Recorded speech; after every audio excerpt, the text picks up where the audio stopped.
Hola, saludos para todos. Hoy quisiera hablar acerca de esta pregunta. ¿Qué son los diezmos según la Biblia? Y por lo tanto, ¿son los diezmos aplicables a la iglesia en el tiempo presente en el cual vivimos? Para encontrar las respuestas, por supuesto, tenemos que ir a la palabra de Dios. Muchas personas escuchan la palabra diezmos y enseguida pues le viene a la mente la obligación de todos los miembros de una iglesia de pagar el 10% de todos sus ingresos para el mantenimiento de el líder o las personas que estén en liderazgo dentro de la iglesia, que en la mayoría de las congregaciones hoy en día es una persona la que está al frente. Hay otros videos que he hecho anteriormente donde explico que el patrón de la Biblia nunca fue que un solo hombre, y mucho menos una mujer, estuviese al frente de una iglesia, sino que siempre ha sido una pluralidad de hombres, varones, que comparten juntos la responsabilidad del cuidado de la iglesia del Señor, que se congrega en el nombre del Señor Jesucristo, de acuerdo al Nuevo Testamento. Por lo tanto, ¿qué son los diezmos? Pues otra vez tenemos que buscar las respuestas en la Biblia. Les voy a mencionar varios versículos y ustedes después los pueden buscar con más calma para que lo puedan ver. Y nos preguntamos, ¿cuándo es la primera vez que aparece la palabra diezmos en la Biblia? No sé si alguno de ustedes lo podrá recordar sin buscarlo por Google o en una concordancia. La primera vez que se menciona la palabra diezmos en la Biblia es en Génesis capítulo 14. Lean el capítulo completo, por favor. Van a encontrar allí que Abraham, antes que se llamara Abraham, venía de la derrota de 5 reyes. Cuando él va regresando, le sale al encuentro un hombre llamado Melquisedec, que la Biblia describe como sacerdote del Dios Altísimo y rey de Salem. Vemos que Abraham le da el 10% de todo el botín, de todos los despojos que él traía de la derrota de esos reyes. Y vemos que Melquisedec bendice a Abraham. Esto es bien importante. Lean ustedes el pasaje completo otra vez, por favor, les pido, porque es la primera vez que encontramos esto. Y esto se repite o esto se explica mejor en Hebreos capítulo 7. Usted puede buscar allí la referencia en su Biblia y van a ver que el Espíritu Santo nos da la explicación de por qué Abraham pagó los diezmos del botín que había recibido de parte de la conquista de los reyes a este hombre llamado Melquisedec. Si ustedes leen el pasaje completo, se van a dar cuenta que el sentido era muy claro. Era demostrar la superioridad del sacerdocio de Melquisedec sobre el sacerdocio de Aarón. ¿Qué quiere decir esto? Melquisedec se presenta en Hebreos como una figura, un tipo del Señor Jesucristo. Y Abraham como el padre de la nación de Israel, representando entonces el sacerdocio que vino después por medio de Aarón. En pocas palabras, para no confundirlo mucho, quiero decirles que esa primera instancia de los diezmos en Génesis 14, el Espíritu Santo las explica en Hebreos capítulo 7 para dar una lección muy importante que está a todo lo largo de la carta a los Hebreos. Cristo es superior a la ley del Antiguo Testamento. El sacerdocio ligado con Aarón fue completamente puesto a un lado cuando el Señor Jesucristo vino al mundo, murió en la cruz y resucitó de los muertos. Cristo es nuestro gran sumo sacerdote según el orden de Melquisedec. Y como dice ahí en Hebreos, cuando Abraham está pagando diezmos a Melquisedec, está reconociendo implícitamente que Abraham, como representante de lo que en el futuro sería el sacerdocio de Aarón, reconocía la superioridad del sacerdocio que venía de parte de Melquisedec, el cual es figura del Señor Jesucristo.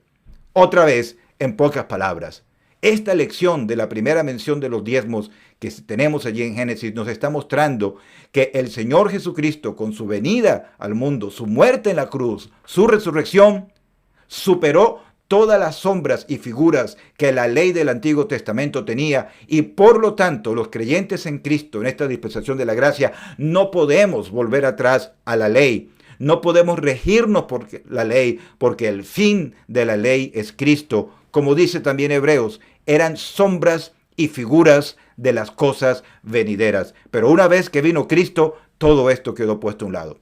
Por lo tanto, la primera mención de los diezmos en nuestras Biblias En vez de reforzar la idea de utilizar prácticas del Antiguo Testamento dentro de la iglesia, es para decirnos todo lo contrario. Es para decirnos que allí se reconocía la superioridad del sacerdocio de Cristo según el orden de Melquisedec y no según el orden de Aarón. Esa es la primera mención. Pero donde se regula el diezmo en relación a la nación de Israel es en Números capítulo 18.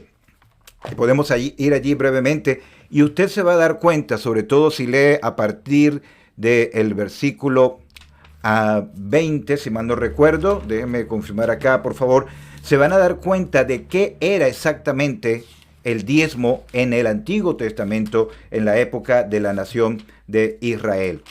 Hay que hablar de tres grupos acá. Los israelitas, todos los hijos de Israel, hay que hablar de los levitas y hay que hablar de los sacerdotes. Todos los hijos de Israel tenían derecho a recibir una heredad en la tierra prometida. Dios se lo había dado. Ellos iban a tener un territorio a cada tribu, a cada familia que les iba a pertenecer. Pero los levitas, la tribu de Leví, no iba a recibir una heredad dentro de la tierra prometida. Dice acá en el versículo 20, de la tierra de ellos no tendrás heredad, le está diciendo Dios a Aarón, ni entre ellos tendrás parte. Yo soy tu parte y tu heredad en medio de los hijos de Israel. Y después versículo 24, porque a los levitas he dado por heredad los diezmos de los hijos de Israel, que ofrecerán a Jehová en ofrenda. Recapitulemos aquí entonces un poco.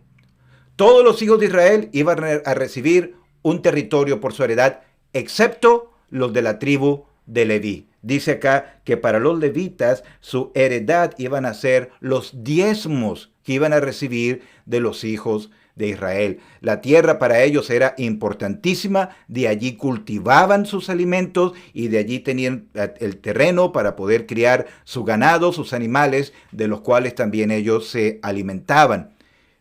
Si los levitas no tenían tierra, no podían entonces tener un territorio que ellos pudieran llamar suyo para producir sus propios alimentos, pero como los levitas estaban consagrados al servicio de la casa de Dios en el tabernáculo y después en el templo, Dios dice, no se preocupen, la heredad suya, el sustento para ustedes, seguir adelante en el servicio de la casa de Dios, va a venir de los diezmos que van a recibir de parte entonces de los hijos de Israel. Entonces los hijos de Israel, de su producción agrícola, de los animales que ellos tenían, llevaban el 10% y lo presentaban ante los levitas. Los levitas, a su vez, según dice más adelante en el versículo 26, los levitas cuando recibían esto tenían que dar el diezmo del diezmo, es decir, el 10% de lo que ellos habían recibido para los sacerdotes. Fíjense bien, todos los sacerdotes eran levitas, pero no todos los levitas eran sacerdotes. El sacerdote era el que podía entrar en el tabernáculo, presentar ofrendas, o presentar las cosas sagradas, la mesa de los panes de la propiciación, acercarse al altar del incienso. Los levitas tenían otras funciones para ser como los asistentes en las cosas materiales básicas del tabernáculo, pero ellos no eran los sacerdotes. Los levitas o el resto de los levitas, porque los sacerdotes también eran levitas, entonces, hablando de forma general, estos levitas no tenían acceso al sacerdocio, solamente los que descendían directamente de Aarón. ¿Cuál es la lección que tenemos que ver aquí para nosotros? Que el diezmo, los israelitas lo daban no a los sacerdotes, sino a los levitas, que eran los trabajadores básicos, elementales, materiales, en el tabernáculo y posteriormente en el templo. El sacerdote no esperaba nada de los hijos de Israel. El sacerdote esperaba su porción de los otros levitas que no eran sacerdotes para ayudar con sus propios gastos. ¿Por qué es esto importante? Estarán diciendo ustedes. Bueno, porque lo que estamos tratando de hacer es mostrarles el contenido bíblico de lo que era el diezmo. En otras palabras, era ese pago no en dinero, que es bien importante demostrar acá, que se daba no a los sacerdotes, sino a los trabajadores de las cosas materiales en el tabernáculo y posteriormente en el templo. El sacerdote no podía demandar ni exigir nada del resto del pueblo de Israel, sino que recibía su parte del 10%, del diezmo de lo que recibían los levitas. Totalmente diferente al concepto que hay hoy en día en cuanto a lo que es el diezmo. Se piensa, por analogía, se trata de decir, bueno, ok, entonces los pastores son los trabajadores de la casa de Dios. Bueno, no exactamente. Porque los levitas, que eran los que recibían el diezmo, eran los que se ocupaban de las cosas materiales, no de los sacrificios, no de las ofrendas, que se pudiera tratar de hacer la analogía, aunque no es exactamente así, por favor, entiendan eso, con los ancianos o pastores, con los sacerdotes. La Biblia dice que tenemos un sacerdocio universal, que todos los creyentes en el Señor somos sacerdotes. Pero ¿cuál es el punto acá? Que no era tampoco una remuneración en dinero que se daba, sino que era una remuneración en alimentos. Si seguimos leyendo otras referencias sobre el asunto del el tema de los diezmos, busquen una concordancia, busquen la palabra diezmos, si ustedes tienen un programa que les dé todas las palabras repetidas en el Antiguo Testamento, y van a ver que siempre, siempre en Nehemías, en Segunda de Crónicas, inclusive, estaba relacionado con comida, con alimento, fruto de la tierra, granos, frutos, etcétera, y animales, de tus vacas, de tus ovejas, etcétera. Nunca el diezmo era para el enriquecimiento de los que lo recibían, que como hemos dicho eran los levitas. Pero, ¿qué dice la Biblia entonces en cuanto a nuestra responsabilidad como creyentes en Cristo de dar de nuestros bienes, de nuestra parte económica para el servicio de la obra de Dios? Sí dice algo, por supuesto. Y otra vez, hay que buscarlo en la Biblia.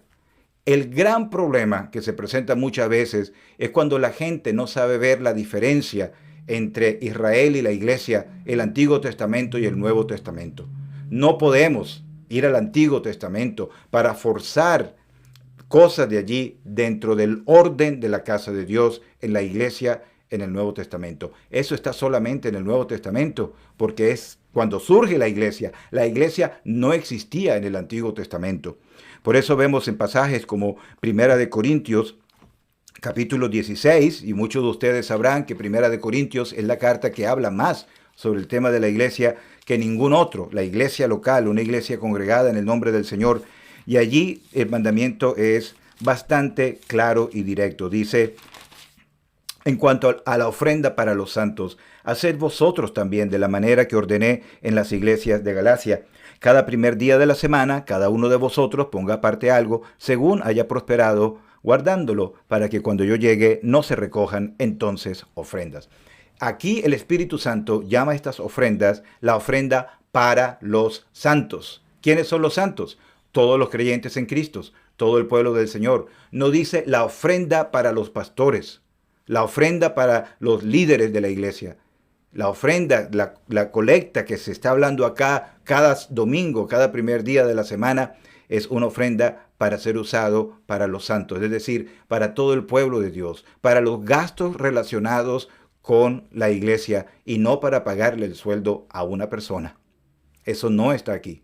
Pero no solamente eso, sino que también dice cada primer día de la semana. El primer día de la semana era el día cuando se reunían los cristianos en el primer siglo. Eso lo pueden ver claramente en Hechos 20. Reunidos el primer día de la semana los discípulos para partir el pan, que es una referencia a la cena del Señor. Los judíos se reunían el sábado en la sinagoga, los cristianos se reunían el domingo, el día de la resurrección del Señor Jesucristo. Y aquí él está diciendo, bueno, cada primer día de la semana, que es el día cuando se reunían, cada uno de vosotros ponga aparte algo. Era un ejercicio individual, cada uno de vosotros. Era un servicio que se presentaba, o mejor dicho, se presenta de forma individual, que nadie más tiene que saber cuánto estamos nosotros colocando. Dice aquí, cada uno de vosotros implica la individualidad de lo que la persona estaba dando. Y dice acá, según haya prosperado. No dice el 10%. Forzar a los miembros de una iglesia a dar el 10% como un impuesto obligatorio es algo que no es parte de la iglesia en el Nuevo Testamento. Eso era algo que, como vimos, implicaba no dinero, sino productos de alimentos en el Antiguo Testamento, y no para los sacerdotes, que eran los que se paraban enfrente del altar y hacían los holocaustos, sino los levitas, los que se ocupaban de los trabajos materiales dentro del tabernáculo. Y no podemos decir entonces que eso lo vamos a hacer en la época de la iglesia, según haya prosperado. Puede ser el 10%, puede ser más del 20%, puede ser menos del 10%. No hay un porcentaje fijo. Y asustar a las personas y decirle, si usted no está dando el 10%, si usted está dando menos de eso, usted está robándole a Dios los diezmos, utilizando el versículo de Malaquías totalmente fuera de contexto. Otra vez, Malaquías está hablando allí al remanente de Israel. No está hablando a la iglesia, porque la iglesia no había nacido todavía. Entonces, dice, según haya prosperado. ¿Cuál es entonces la lección para nosotros en medio de todo esto? Bueno, que el Señor sí espera que nosotros colaboremos de lo que recibimos para la ofrenda a los santos, para el funcionamiento de la obra de Dios. De esa ofrenda para los santos se pagan los servicios del edificio donde se congrega la iglesia local. De allí se utiliza para ayudar a los pobres. De allí se utiliza dinero para apoyar el esfuerzo de la predicación del evangelio a través de clases de niños, personas que pues estén llevando el evangelio a otros lugares donde los miembros de la iglesia no pueden llegar, y en fin, para cualquier cosa que esté desarrollada con la obra del Señor, para los santos, para el funcionamiento de la iglesia local, y nunca para pagarle el sueldo a una sola persona. Porque de paso, como hemos dicho, la iglesia debería tener una pluralidad de ancianos, como hemos visto en otros videos, y ustedes pueden buscarlo, pueden buscar las citas. Nunca van a encontrar en la Biblia un solo hombre funcionando como el líder dentro de una iglesia local.